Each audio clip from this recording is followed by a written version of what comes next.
Hello! Today we're going to talk about a red wine called Involuntary Commitment.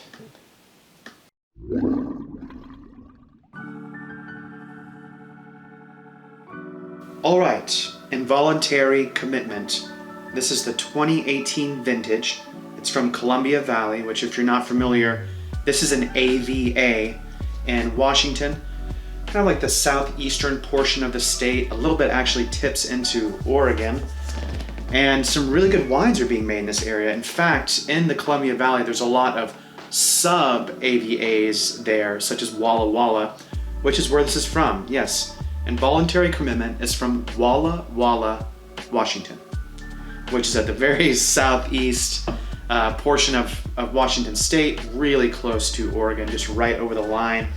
This particular red blend is 14.5% alcohol, and it's a blend. It's almost like a West Bank Bordeaux, and what I mean is it's got Cabernet Sauvignon, Cabernet Franc, and Merlot.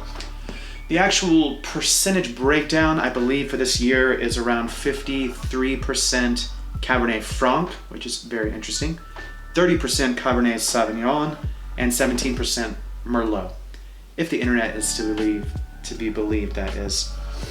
The reason I have this wine is because I asked a distributor buddy of mine, Robert, from Pinnacle, which, by the way, Pinnacle, they have a lot of cool, off-the-beaten-path brands that they represent. If you know craft beer, think Prairie or Moody Tongue. So their wines are kind of reflective of that philosophy too. They're very interesting, niche-style wines. So I'm excited about this because this was at his recommendation for a wine that could both be drank now, which again, this is 2018, or sit for 5 or 6 years. So I have another one of these also that I'm gonna sit for a while, but this will be the first time I ever try this at this relatively young age of 3 or so years old. So in theory, this should drink kind of in the ballpark of a Bordeaux red wine, like a left bank Bordeaux wine. What's interesting about it though is that it's predominantly Cabernet Franc. You're seeing this more now, Cabernet Franc being used as a dominant portion of the blend, but for a long time, Cabernet Franc was really a blending grape, 5% here, 8% there. So it's really cool to start seeing this grape get a bit more of the spotlight, whereas normally Cabernet Sauvignon greatly outshines it, right? And global production, it's not even close, right? Cabernet Sauvignon is much more widely produced, consumed, sold, all that stuff. Yeah, so I'm gonna go ahead and open this up and we're gonna give it a try.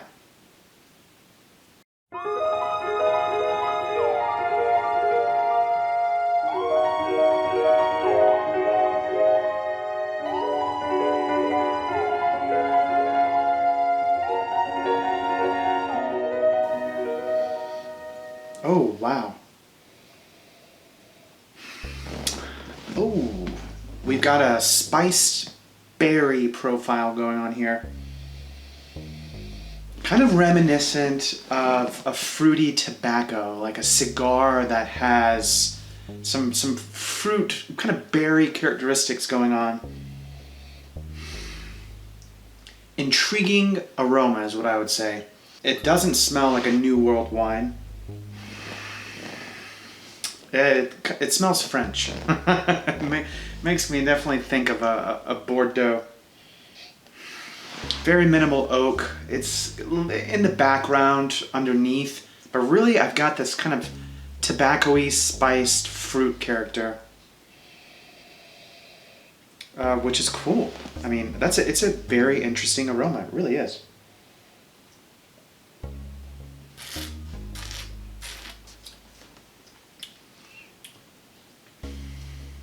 All right, so the first thing about this wine that you need to know is that there's movement on the palate. And you've probably heard me say this a lot. And again, what I mean is when it first hits, you get an initial perception of it, right? A physical, textural, you taste the alcohol, usually the first hit of anything that you have. So this has movement. So it hits you, there's a movement about 2 seconds in, and then there's a finish. So 3 pieces of this, which is really great because at least how I think of complexity in any alcohol brand has to do in part with change over time as you're drinking it, right? So we're talking about an experience, a moving experience instead of just a buh. You know, Bud Light beer is a buh. Not that I'm saying it's bad to drink, I mean it is, but I get it. Some people want like, wham, that's it, wham bam. It's sweet, and then the tannin comes in, and then it finishes off dry. That's the different movements I was talking about. It leaves you wanting another draw, which is great, right? That encourages drinking a lot of this. This is one of those bottles that you're gonna finish it the same night, I assure you. This is really quite good. And frankly, if you've seen any of the other wine tastings I've done on this channel, the last one I did I think was a Belgloss Pinot. Oh, fuck, I can't remember what it was called. It's in my videos somewhere, but it's much more New World style Pinot Noir, which I really enjoy that. I like Zinfandels, you know, like I like kind of fuller bodied, rounder, with plenty of oak and fruit, but not flabby, right? Acid is really good. And I tend to shy away from tannins. What's interesting about this one is it has a little bit of all of that, but it definitely leans more old world in style. And what I mean is it's less about the bombastic fruit and the oak, more about kind of the more subtle characteristics of the grape and the process of the vintner. It's an intriguing wine. I'd be curious to see how it tastes a little bit further in with a bit more oxygen. And almost even more exciting is the bottle that I've set aside, tasting that in a couple of years to see how this takes on some age. It has a pretty high ABV of 14.5, so I suspect, and this was, again, actually based on the recommendation of Robert from Pinnacle, that it would age really well. If it tastes like this already, I'm sure that a couple more years would be really great for it. Very interesting wine. Very, very interesting. Nice. Thank you, Robert. This is a good-ass find. Yeah. If you see this, I mean, I haven't had any of the other vintages, right? This is my first exposure to it. But I'll tell you what, if you can find this 2018 vintage, I would pick up a couple of bottles. I do not regret buying this at all, and I definitely want to see how it ages. I believe Robert told me that the open bottle in Madison should have this. I think that's the only store in fucking Madison County that has it, as far as I know. So if you do want some, you're gonna have to go to the open bottle out in Madison. I would call ahead though and make sure they have it. This is worth a pickup, for sure. Well, within the past few months I have drank a lot more wine, but before that I hadn't touched it in years, really, except for the occasional episode. I was leaning into rum for a long time, but now, you know, the palate's always shifting, it's always wanting new things, so I found myself back in wine, which for many years was all I drank. It's like these love affairs with these different alcohols, and I'll get like really obsessed into one for a while and then be like, you know what, I think I need a break and go to another one.